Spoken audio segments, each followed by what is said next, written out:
जो भी स्ट्रैटेजीज़ बनाते हैं सब वो इम्प्लीमेंट करना ही बहुत बड़ी बात हो जाती है। तब मैं छोटा था, तब मैं देखता था कि लोग जो बीमार हो जाते हैं उनके पास एक लास्ट ही चॉइस रहती है, वो डॉक्टर की तरफ एक बड़ी होप से देखते हैं। क्लासेस बिल्कुल कोई दिक्कत नहीं होती, क्लासेस ऑन टाइम रहती है, मेडिकल एक्सपोजर भी अच्छा है। एक तो पता चल जाता है कि इंसान को कि उसने अपना 100% दिया या नहीं दिया, या उसको वर्थ इट लगता है एक और ड्रॉप देना या नहीं देना।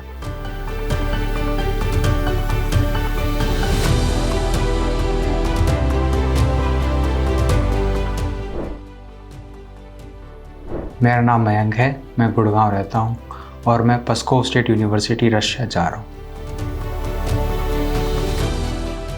डॉक्टर मेरा चाइल्डहुड ड्रीम कह लो या बचपन से कह लो कि हाँ मेरे को डॉक्टर ही बनना था, और मेरे पास बाकी और भी चॉइसेस थी। मेरे पास मैथ्स भी था, मैं बीटेक भी कर सकता था, लेकिन मैंने डॉक्टर ही चूज़ किया। हाँ, बेसिकली डॉक्टर, तब मैं छोटा था तब मैं देखता था कि लोग जो बीमार हो जाते हैं उनके पास एक लास्ट ही चॉइस रहती है, वो डॉक्टर की तरफ एक बड़ी होप से देखते हैं कि हाँ अब ये डॉक्टर आए हैं, ये हमें चेकअप करेंगे और जो भी इलनेस है वो उनको क्योर करेंगे और वो आराम से अपने घर जा पाएंगे। उनकी सेटिस्फैक्शन, उनकी हैप्पीनेस अलग ही होती है।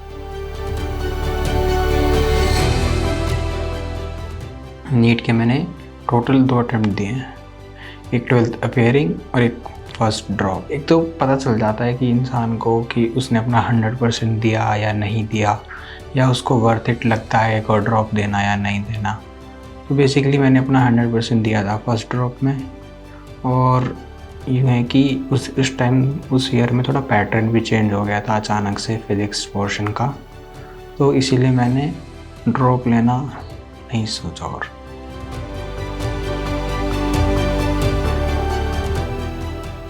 बड़ी कंट्रीज़ में एक है रशिया। इंडिया और रशिया के कनेक्शंस भी कह लो बहुत पुराने हैं और स्ट्रॉन्ग हैं, और एक काफ़ी सेफ़ कंट्री है। और उधर मोस्टली आपको, अगर आप MBBS रशिया के लिए जाते हो तो आपको बहुत इंडियंस मिल जाएंगे, ज़्यादा दिक्कत नहीं आती कल्चर को अडेप्ट करने में।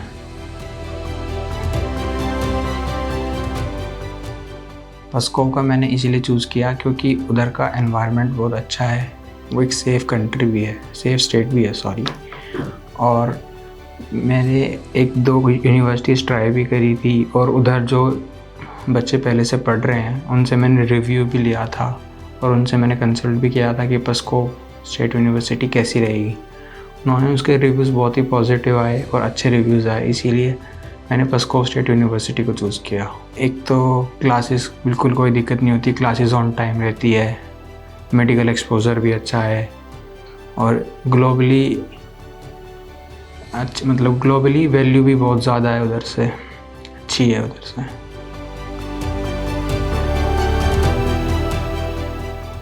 मेरे फर्स्ट ड्रॉप के बाद मैं नीट एग्ज़ाम के बाद काफ़ी टेंस था कि इस साल रिज़ल्ट कैसा आएगा, क्या रहेगा। तो मैंने अपने फादर से बात करी थी, वो भी बहुत सपोर्टिव थे कि इफ़ बाय चांस अगर इस साल नहीं हुआ तो क्या एक और ड्रॉप लेना पड़ेगा। उन्होंने बोला था अगर MBBS अब्रॉड से करनी है तो कोई प्रॉब्लम नहीं है, उसको चूज़ कर लेना अगर इस साल नहीं हुआ तो। इसीलिए मैंने MBBS अब्रॉड का सोचा।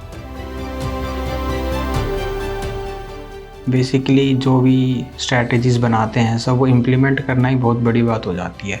और जो होता है कि बैकलॉग एक ऐसी चीज़ है जो थोड़ी थोड़ी करके इतना ज़्यादा बैकलॉग बन जाता है कि पता ही नहीं चलता।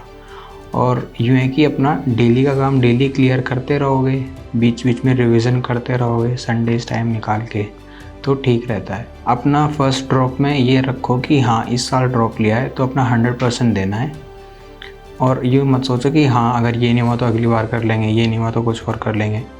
ये याद रखो कि ड्रॉप लिया है तो इस बार अपना 100% देना है। उसके बाद अगर कट ऑफ से थोड़ा बहुत रह जाए +20 -20 तो आप ले सकते हो ड्रॉप, वरना आगे अगर आपको लगता है वर्थ इट है ड्रॉप लेना तो आप ले लो, वरना उनके पास दूसरे ऑप्शंस भी बहुत होते हैं मेडिकल फील्ड में ही। अब वो उनका पर्सनल ओपिनियन है, उनको उनकी तरफ अप्रोच करनी है या सेम ड्रॉप लेके आगे बढ़ना है, या अपना कुछ और करना है इंडिया में या अब्रॉड या semi government type.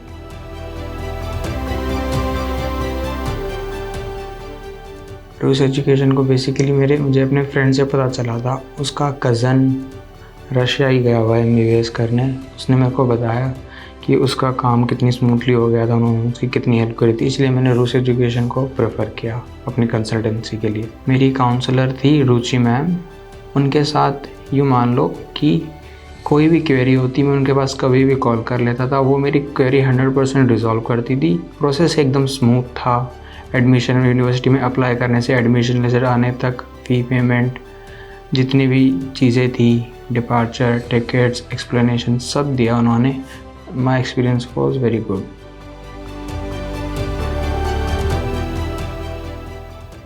Mixed emotions हैं, कभी कभी इमोशनल, न्यूट्रल, एक्साइटेड इसीलिए क्योंकि इंटरनेशनली पहली बार ट्राई कर रहा हूँ। इमोशनल ऐसे कि घर वालों से पहली बार इतने दिनों के लिए दूर रहना पड़ेगा। थैंक यू मेरे डिसीजन के साथ रहने के लिए, सपोर्ट करने के लिए।